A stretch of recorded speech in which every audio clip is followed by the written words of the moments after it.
The moment my son froze beside my father's car, clutching my hand and whispering, "I don't want to go," I knew this wasn't just fear. It was instinct, and what I handed him next would change everything. I'm telling this story as a father, a son, and a man who learned the hard way that silence can protect monsters and honesty can break generations of pain. That morning started like any other family visit. The sky was clear, the kind of quiet suburban afternoon where nothing feels dangerous. My dad, my son's grandpa, had pulled into the driveway in his old blue sedan. Same car he'd driven for years. Same smell of gasoline and pine air freshener. Same forced smile. My son was 6 at the time. Sharp kid. Observant. The kind who notices things adults brush off. He had been excited earlier when he heard, "Grandpa is coming." But the moment he saw the car, something changed. His shoulders tightened. His fingers dug into my jacket. "Come on, buddy," I said lightly. "Grandpa's gonna take you for ice cream." That's when he shook his head. Hard. "No," he whispered. I laughed it off at first. Kids get shy. Kids get moods. I crouched down to his level. "What's wrong?" He didn't look at me. He looked at the car. At the passenger door. His lip trembled. "I don't want to get in that car."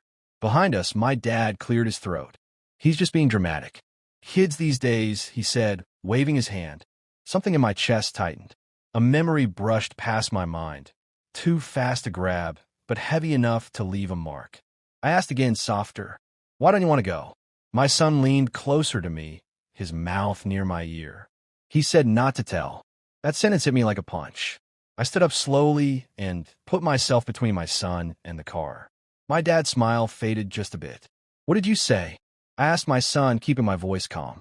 He shook his head again. "I don't want to go." I believed him. Completely. Years ago, I made myself a promise when my son was born. I would never force him into silence the way I had been forced. I would listen, even when it was uncomfortable. Especially then. I turned to my dad. Plans changed. "He's not going." My dad scoffed. "Oh, come on. Don't start this. You're raising him soft." That word, soft, triggered something ugly in me. Because I'd heard it before. Many times. When I was a kid. When I tried to say no. When I tried to explain things I didn't have words for. I knelt down again and looked my son straight in the eyes.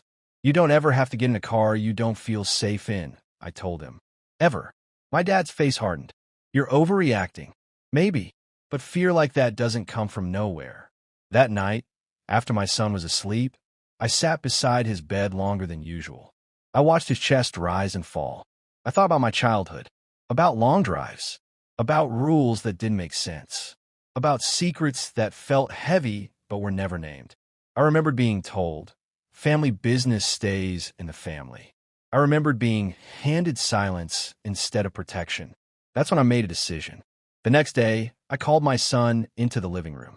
I sat him down gently. "Listen to me," I said.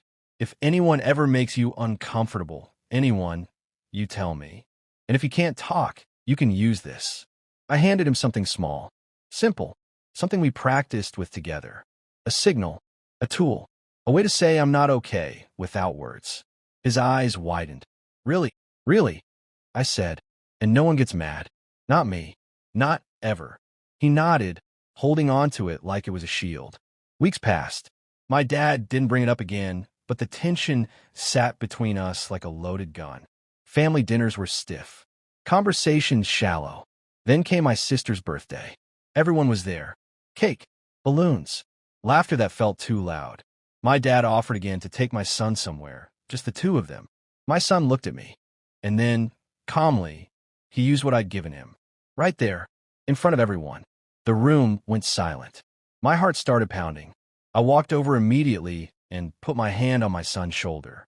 "He's not going," I said. My dad exploded. "You're poisoning him against me." I looked him in the eye. For the first time in my life, I didn't feel small. "No," I said. "I'm protecting my child." The truth began unraveling after that. Slowly, painfully. But once a child knows he's allowed to speak, the silence doesn't stand a chance. And what my son finally told me confirmed something I'd buried for decades. When my son finally spoke, it wasn't all at once. It came in pieces, fragments, like he was afraid the truth might break if he said it too loudly. He told me about comments. about games he didn't like, about being told secrets were special, about feeling scared but also confused because Grandpa is supposed to be nice.